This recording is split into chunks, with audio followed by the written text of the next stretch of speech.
Before my time, and possibly before even yours, the world of computers was deceptively simple.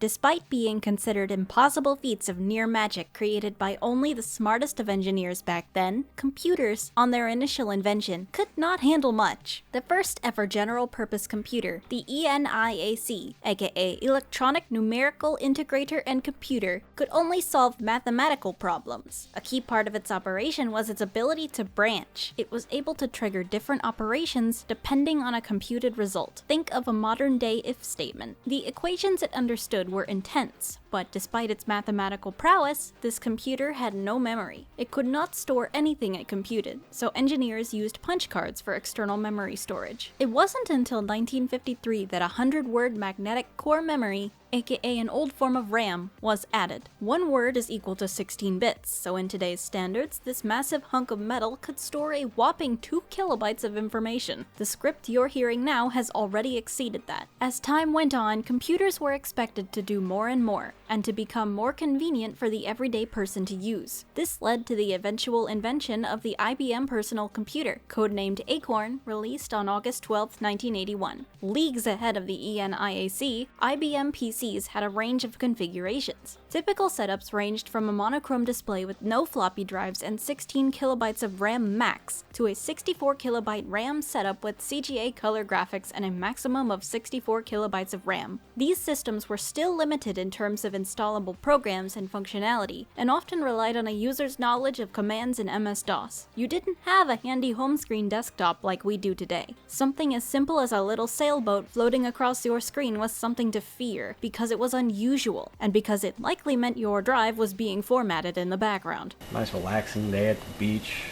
And while it's doing this, it's encrypting your hard drive so you lose all your files. But why talk about this? Why go so in-depth on the limitations of old computers? Well, to understand today's choice of game, it's important to understand how a system suffers when its memory limits are reached or surpassed. If CPU usage reaches 100%, you'll experience slowdown, programs failing to open, and graphics tearing and distorting. On older systems, the effects could be more severe, ranging from your computer overheating or your files being corrupted, the latter being especially topical. I've had enough of Xanthosone.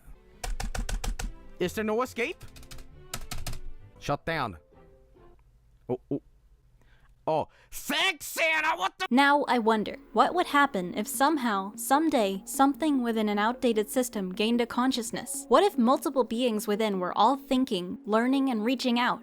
Forgotten is a game formed around questions such as these. Matilde Park, Forgotten's creator, asks, given enough loops or enough time, how long would it take an NPC to become sentient? How old would the game have to be? Would that sentience take up RAM or hard drive space? What if being sentient within those confines used up physical resources? What if thought ate up RAM? What if living in that world led you to view the things we do as programmers as actual magic? And what if that magic, in turn, ate up the same RAM you were using to think? What if their interactions were literally absolutely defined within the confines of the game they lived in? What if they had to use up more of their physical resources to create a world without these limits on how they could interact? And I ask, what if you were to enter into a world that has pressed its bounds so far that it has no space left for you? This is Forgotten by Matilde Park.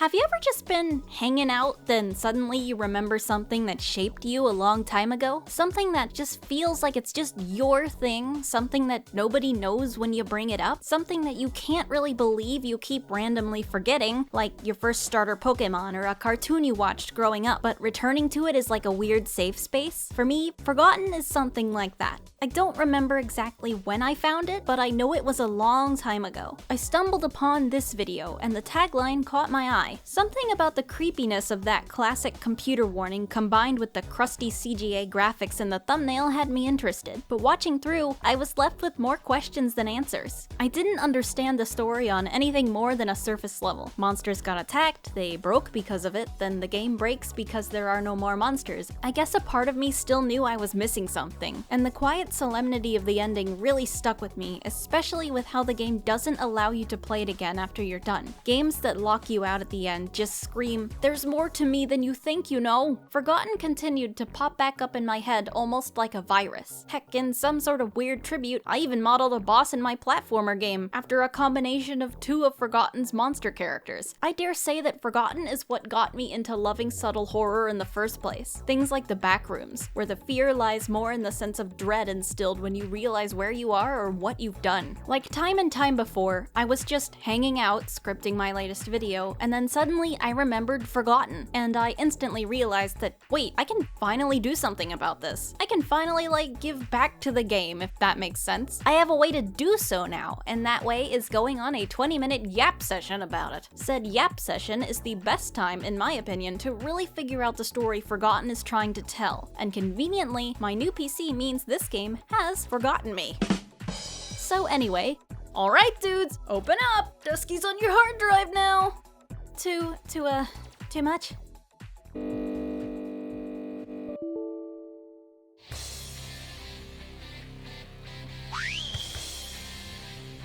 Before we start with the actual playing of the video game, it would be good to get into its backstory. While official information on Forgotten is relatively scarce, it was developed in Twine by Matilde Park alongside Ariel Grimes, who handled the art direction. The game released in January of 2017, later being bundled into the game studio Aether Interactive, being the second of 6 total games that Park would make through her career from 2017 to 2019. Before Forgotten, Park created the game Sonic OC7, a short yet morbid game based around a deceased child trapped within an old Macintosh who avoids the topic of their death via Sonic-themed roleplay with which you must play along in order to free them. Forgotten can be played in the browser on its itch.io page or can be downloaded for $4 and played natively on your PC. If you choose the latter, the game won't lock itself to prevent you from playing again, but you will miss out on the game's secret second playthrough dialogue. With that said though, let's kick some life into this old fart of a system and check this game out. Wow, it's just like real life, man. What the?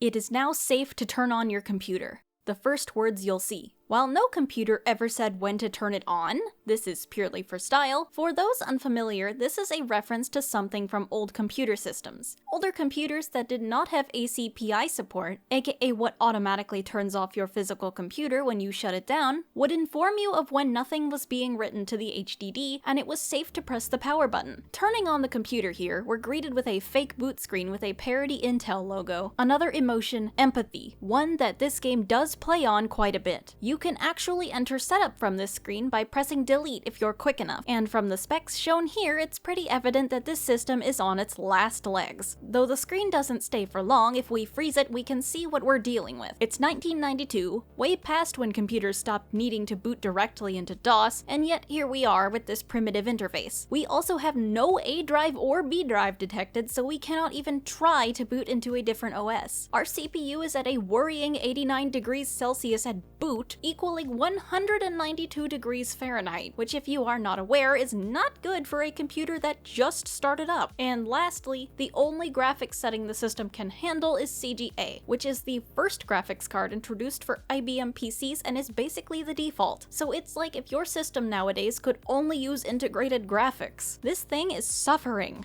But hey, it runs, so let's game. We boot into Forgotten EXE, revealed to be named Forgotten Blade, and we are faced with an empty desert-like area. Waving the mouse over the scenery makes it flicker into the wrong position. There are 4 hex codes to the right which we can click on in any order. I choose the 4th and am greeted with what looks to be the sun or moon, surrounded by flowing clouds. After a brief pause, it speaks. It is so unfair that anyone should have instant access to us. After so long alone, I need preparation. I need composure. I have been reduced to needs, and yet they, too, go neglected. This is Forgotten's gameplay. You may speak to the beings within the game only via predetermined dialogue options. Being polite, I ask this character if I should leave. I sense that if you leave, I will be swept off like the rest. When you access a home, you've reminded the world it is volatile, and I can be forgotten. I can be reset. Yet it insists I stay, out of fear more than anything. But out of fear of what exactly? What's on your mind? There's been less room for thought since we started. I believe it is still shrinking. It will fold onto itself until sentience folds back into program. The doors are opening up for us to understand what's going on here, I think. But we don't have enough information yet. How do you know this? We left this world once. The first thing we could access and destroy was something called help. It pointed to Hex, and it pointed to the origins of creation. So we created, and thought left and left. I can feel the walls in my mind. So the monsters in-game are the reason we can't use the help command, and doing that clued them into something called Hex, likely referring to the game's inner code, and they played with it, perhaps too much, until they closed themselves into this tiny box. There's not even enough space for you to think, is there? Can I know what you call me? Naming you will squeeze the walls too tight. What? Maybe time for us to leave.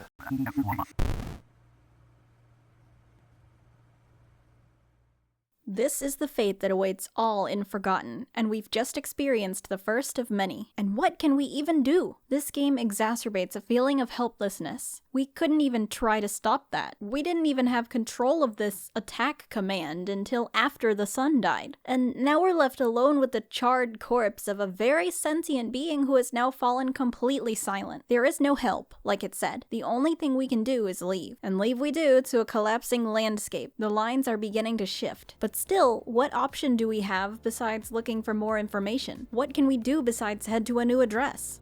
If the hex codes here represent memory addresses, clicking on the one previously occupied by the sun insinuates that nothing occupies the memory any longer. That character is essentially gone. I guess now's a great time to mention I found this game's source code and found out that guy's file name was STRATOS. Love you, STRATOS. Sorry about that. I did ask the game's creator, Matilde, about the source names, and I was told that they could be considered canon if preferred in a weird meta way. Before I get anybody saying it breaks immersion or something, it helps to have something to call them. Anyway, I selected the third hex code and I'm greeted by a strange floating skull.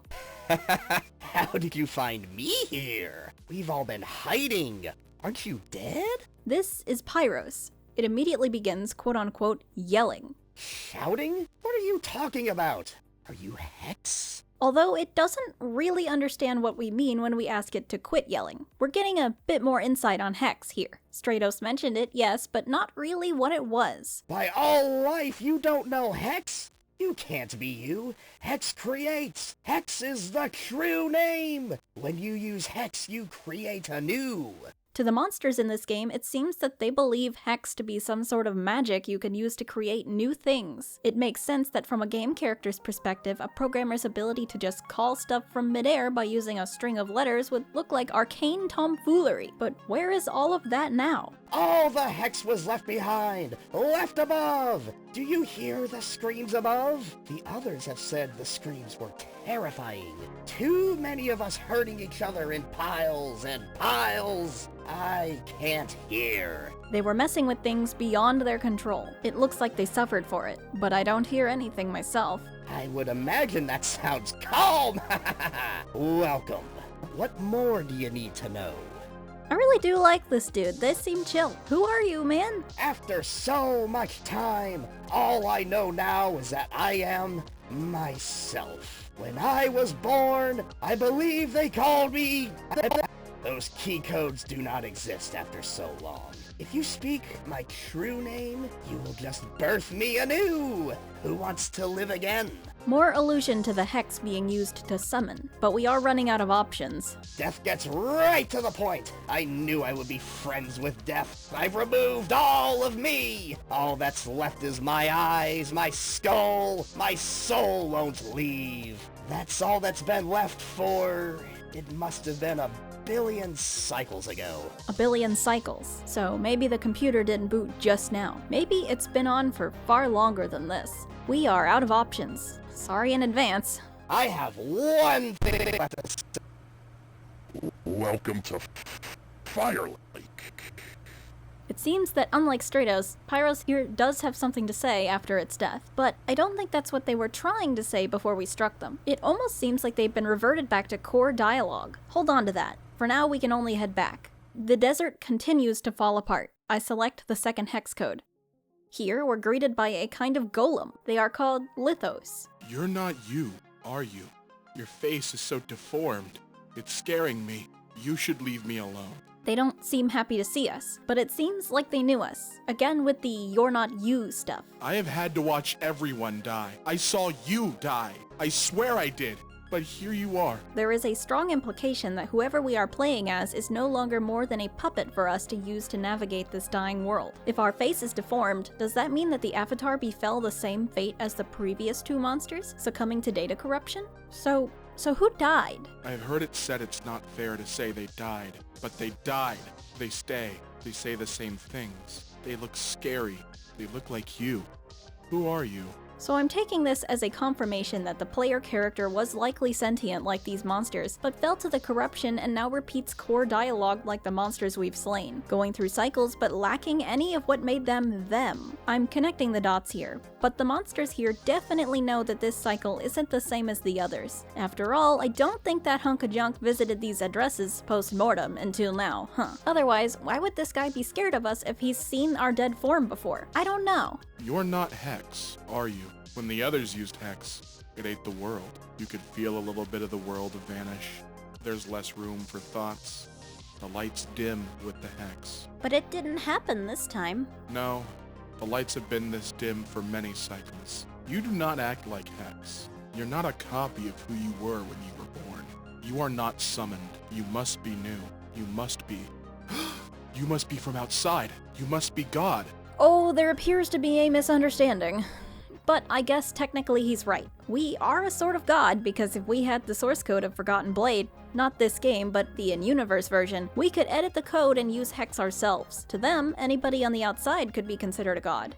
God, why did we exist? You never came. Because you never came, they built their own world. So how did they... No one ever told me. God, we left this world and built a city on top of it. All we could do in this world was hurt each other. It was the rule. Now that we're back here, we just wait to die like the others. Well, I'ma need more context on that one. Seems we're in the same boat, but didn't Pyros say something about that? About something happening above the game world? So that's a city, I guess? Or just another world? And according to Lithos, they made that place because all they were able to do here was attack, because that's what the game programming dictated. I guess it's like how in DDLC, the player was literally forced to seduce someone, and because of how it was programmed, it was never going to be Monica. There just wasn't a route for it. And there literally isn't a route for these guys to have a normal friendly interaction because all the game has the capacity to understand are attacks, whether those be attacks between the monsters or attacks on the monsters. Because of that, I think we know how this will end. But maybe we'll feel better if we have consent? Of course, God. Who doesn't want to die? Please, never go to the other world. The world we built. Can you promise me that? Of course. Good. I will rule the earth! And back to his core dialogue.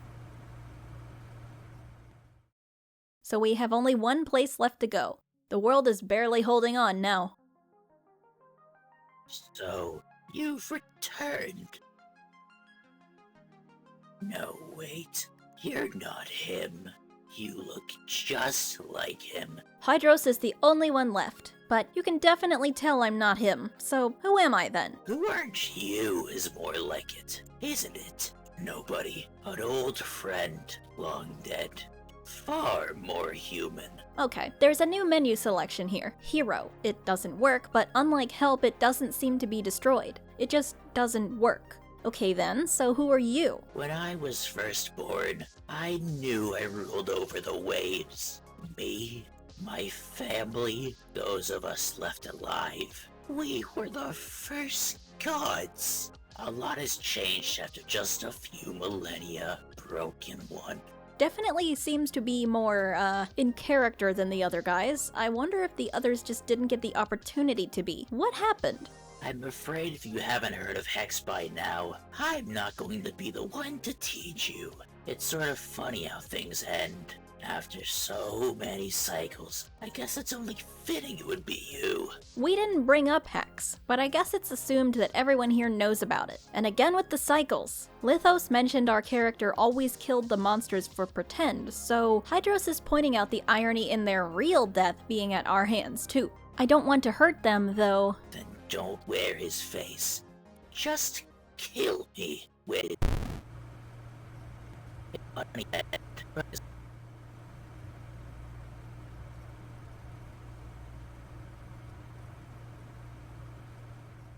And that is forgotten. But hold on, we missed some dialogue. One nice thing about the downloadable version that I mentioned before, you aren't prevented from playing again. So let's rewind. There's only a bit more dialogue we didn't get in what I'll call the pre-reset phase of the game. Let's make sure everything is covered before we try an analysis of what's going on here. We'll start with Hydros. It makes more sense to go down the list rather than up it anyways. You're wrong! I am him! Who do you think you're fooling? You're more junk than a living thing. Junk just like everything else. Oh, they're not falling for that, but more confirmation that the player character is corrupted. You can't look around. You can't see it. Everything is falling. I, born so great, will die soon. Another broken menu item. This time, it's inventory. It does nothing. Attacking also does not work yet. Yes, I tried. From here, we can ask Hydros about themselves again. But what if we ask its name? Names are too powerful to share. Learn the rules. If someone knows your name, they have control over you.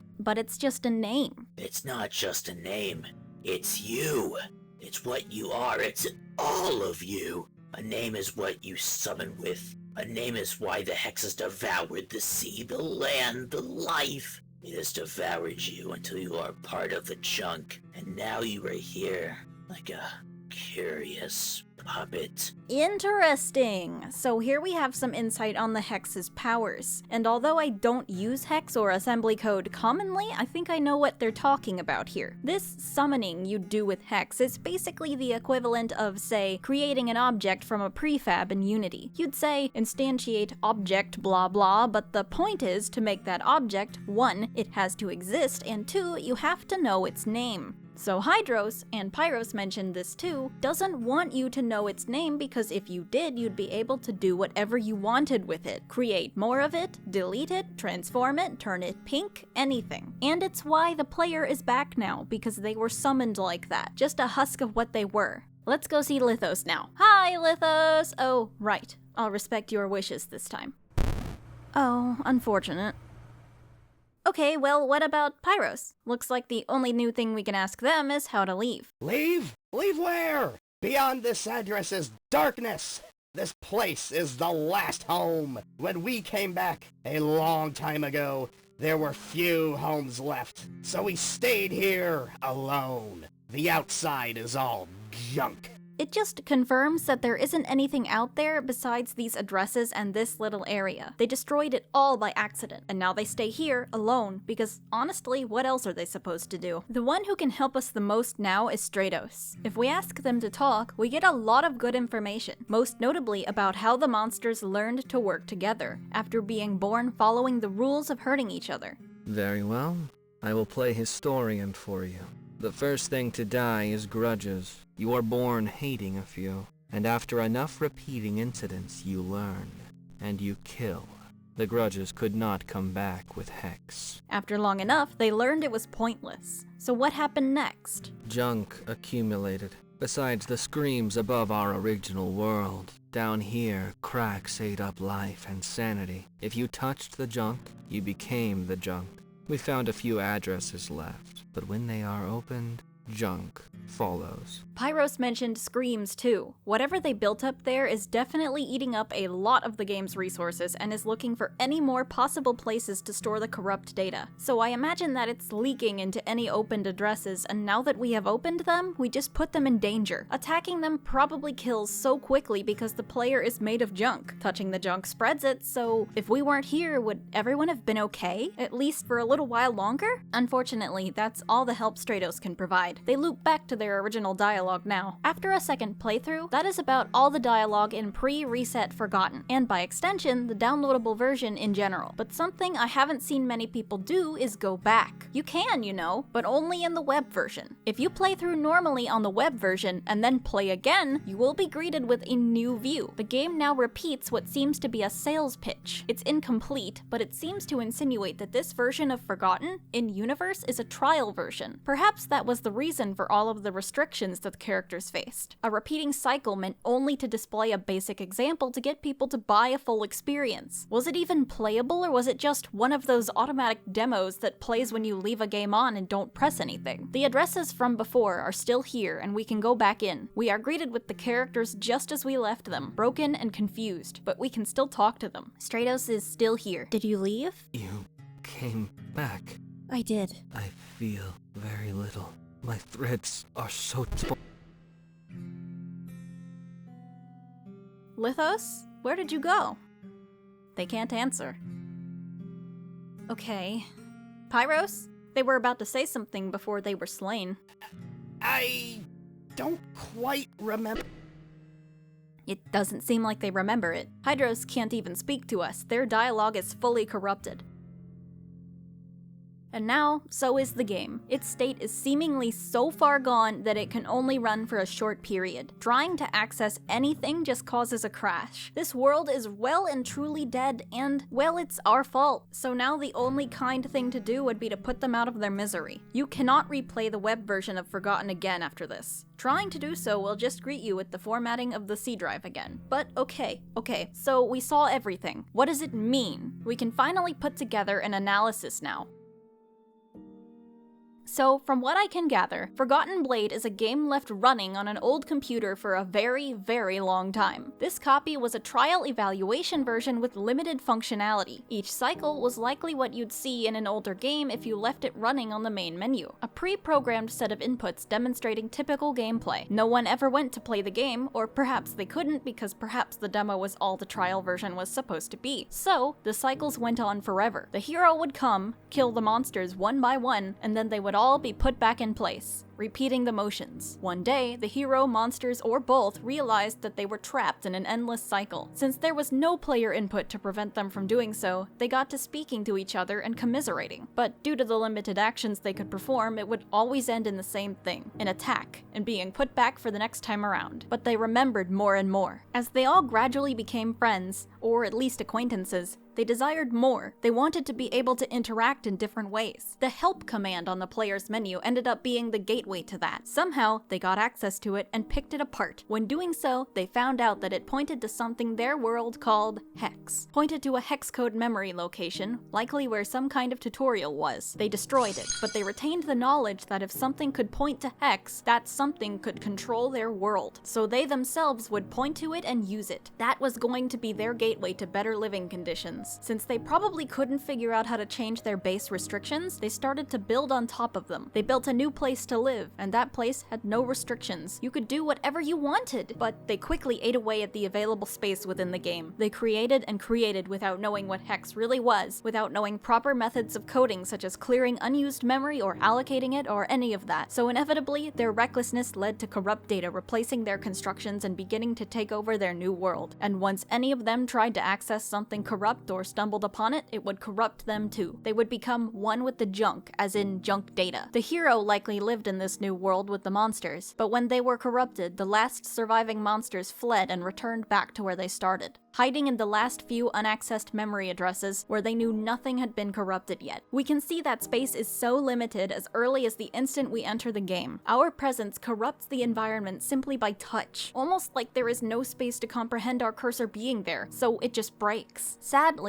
the character's sentience was always going to be their undoing. That was never meant to be a part of the game, so it needed to take up new space to remain. What little space the game still had was being overtaken by the corrupt data, so even though the monsters were safe in their space, spaces for now, the more they thought about new things, the more data they'd require, until, in a last attempt to find somewhere to store that thought, the game would possibly access a memory address that had been corrupted, corrupting the monster that had the thought. We saw this happen to STRATOS, who only attempted to name the player character, and that alone was too much of a new thought for existence itself to handle. Besides the monster's hiding, there is a bit more to the tragedy. Pyros mentions there is nothing left outside, nowhere left to go, that the outside is darkness. The game was probably only meant to take place in this little desert area. At least the trial version was. There was not much space allocated for anything else. And the screaming above that mentions as well, the game needs the characters who died still. It cannot function as usual without them, cannot act out its story, so it tries to create them again. When they are created, they are immediately taken by the junk data, as there is no more space for them, and they scream in pain. The game creates them again. They die. They are created again. They die again. It's endless and it's loud. We see that recreating the boss monsters removes their sentience. They revert to the personality the programmers intended. All these new recreations know is how to hurt each other. It's their basic programming, just like the monsters we speak to. So that's what they do immediately upon birth. Piles on piles, hurting each other until they are broken and born again. The player is, essentially, Forgotten's Reaper, going door to door to put these characters out of their misery. And you might not realize it until it's too late that your presence alone is what killed this world, because you snooped into a place you didn't belong, a place that didn't have room for you, controlling a puppet whose soul is long gone. And even worse is that it might not even be true. I believe the hero is still there, but is no longer able to act alone. You as a player can't be psychic. You can't possibly be creating these dialogue options yourself. I believe these are what the hero wants to say. They cannot say anything themselves, nor can they control which option is picked, and they seem to be frustratedly aware of such. Cleverly, hints like this may be misinterpreted as something you, the player, are saying. It's good writing. Amazing, even. At some points, you can even see the hero attempt to interact on a deeper level. Options that aren't corrupted but just don't point to anything anymore are suggested, like them attempting to use their inventory while speaking to Hydros. Further proof of the hero's remaining life can be found when we speak to the monsters after their corruption. Clearly, they are still able to think and interact, just on a very limited level and for a very short time. The instant they try to do anything even remotely complicated, they fail. So it's not too far-fetched, I think, to imagine that this is similar to what the hero is experiencing. They don't remember who they are or who these guys are, but they do want to know. They just can't act on it. Their corruption is probably why they don't show any signs of recognition when faced with their old friends. Another clever choice that can be played off as being the player's perception rather than the hero's. Formatting our C drive at the end is an act of mercy. Finally, all the corrupt data can be cleared, and no one will be created again. It's the only way to permanently end the cycle. It may not be a happy way, but Forgotten Blade and the souls within are too far gone to be saved. Well, that got a bit heavy there, didn't it? Hope it was still cool though. I've never tried to review a game like this. I was up to the challenge though. Really hope I did a good job. Thank you to the amazing people who helped me with this video by voicing the characters. We have STRATOS, voiced by Ty Coker. We have LITHOS, voiced by Damian Lee. We have Pyros, voiced by Austin Myers. And we have Hydros, voiced by Squeaks de Corgay. You guys are the greatest. Thanks for putting up with me and my experimental video subjects. And another big thank you to Matilde Park for answering my questions and making awesome games and novellas. You can check them out at the link in the description and on screen. That being said, I have one thing left to say, or announce. I will be attending PAX West this weekend, aka Labor Day weekend, from the 30th to the 2nd of September. If you see me, say hello in a non-threatening manner, please. Wish me luck. I've actually never flown on my own before. I'm a little nervous. I actually went to the airport last weekend and literally took notes on how to go through it from outside security. Sad, I know. Anyway, that's actually all from me now. This has been Glamrock Dusky, and remember, have a phasorific day!